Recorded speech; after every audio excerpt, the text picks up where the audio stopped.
suppose we did have the public system, the government, pay for people to some degree while they're on parental leave.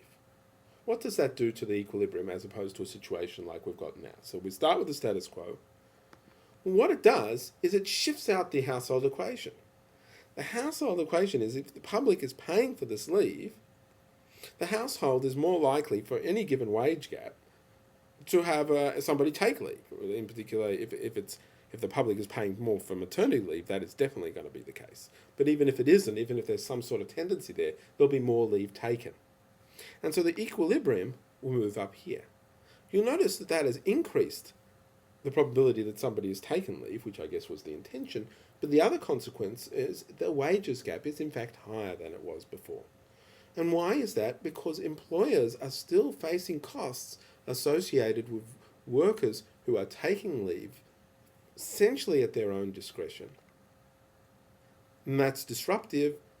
The employers lose their productivity, even if they don't have to pay them directly, and co-workers are disrupted and things like that. If this sort of policy makes it more likely that somebody takes leave, in particular a woman, it's going to increase the wages gap. Now, it could be worse. We could have private paid leave. Now, what that is where the employers have to pay the wages of the parent taking leave. Okay, where the employers have to. This is very similar to what the ACTU have proposed, that beyond a certain minimum amount, the employers would have to top up the parental leave salary all the way to 100% of the wages. Well, in this situation, now the workers really care. Work really cares. The work really cares whether a woman takes leave, and in fact, is because they care more about that, that relationship between the probability that someone takes leave and the wages gap you'd pay them ordinarily goes up, and our equilibrium moves up here.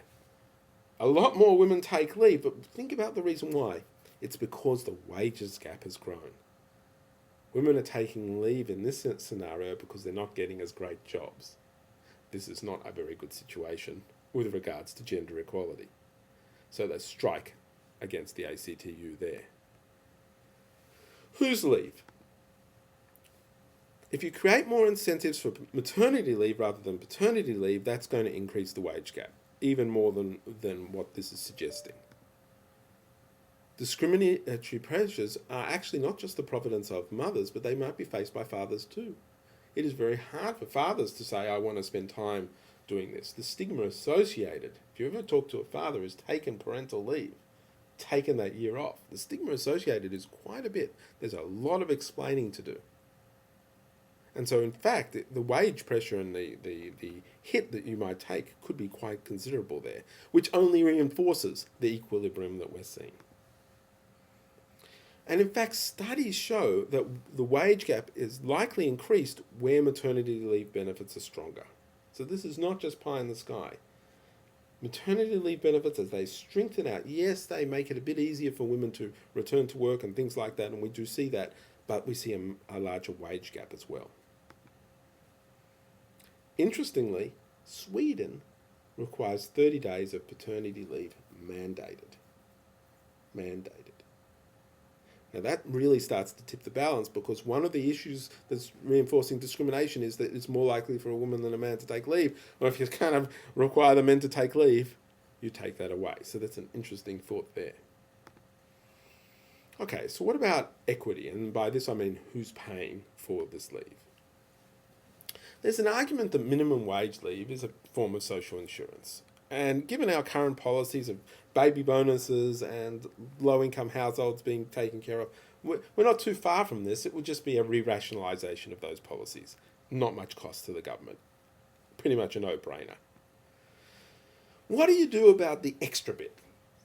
I guess we don't want a world where if you are a successful person in society, that you are sort of, because you're earning a lot of money, it's harder for you to take leave.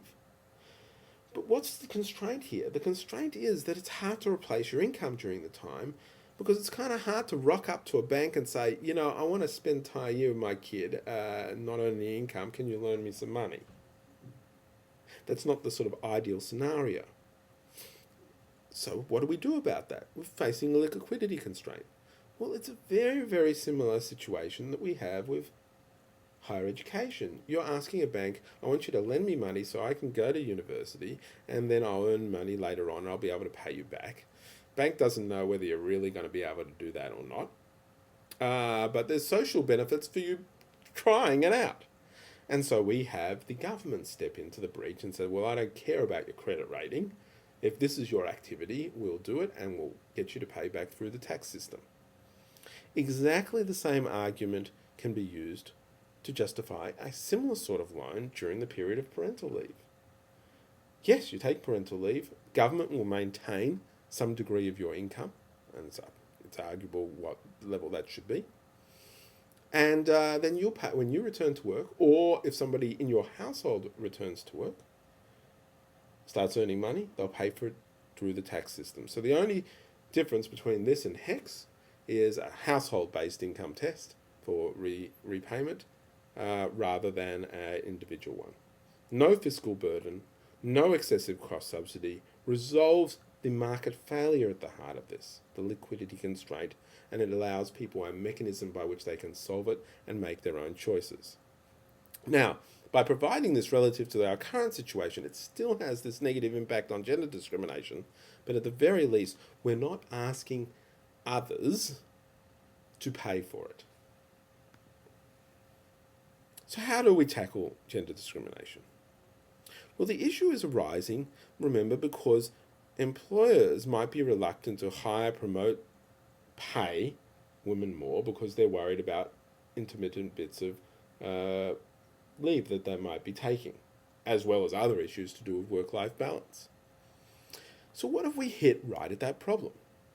What if we paid firms to bring parents who've taken leave back into the workforce?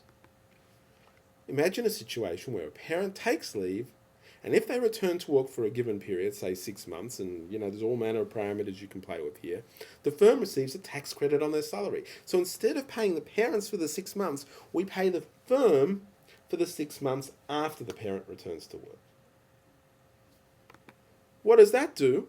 That mitigates the cost incurred by the firm of taking leave and provides them a big incentive to get those people back. They're cheap labour then, right at that time. Get them back. In fact, if they're already valuable labour and you're intending to do it anyway, you want them to take the leave. Happier workers, because you can then pay for them to take the leave and then bring it and grab it back later when they return to work. This sort of scheme hits at the key problem, and moreover, it provides a basis by which we can improve equality. Back to our model again. Suppose we give these return to work credits. What does that do? Here's what it does. It shifts down that work line. Makes it less likely that a probability that a woman is taking leave is going to translate into a wages gap. And what do? We get a reduced wages gap. Quite interesting. Okay. We also do get fewer women actually taking leave. Well, that's partly because now we've got a whole lot of men who's like, well, I'll take the leave. I've got, in fact, the higher salary, and they have bigger incentives to do that. It doesn't matter. Women versus men, it doesn't matter as much anymore. But you might not want that. You might say, well, actually, we need the women taking leave because of breastfeeding and other concerns. What about a mixture of policies? What if we put in the return to work credits and we give people an income contingent loan? The return to work credits does this. The income contingent loan shifts our household curve, and where do we end up? Over here. People taking leave, a reduction in the wages gap. That's what we're after. It's a twofer. So in summary, a three-pronged policy is in order. We want a minimum wage paid leave for social insurance reasons. We want income contingent loans for the gap in income to solve the liquidity constraint without imposing a cross subsidy on people who aren't benefiting. And then finally, we want return to work credits to fundamentally change and incentivize employers to think differently about parents and getting them into the workforce and making them happy. What more could you ask for?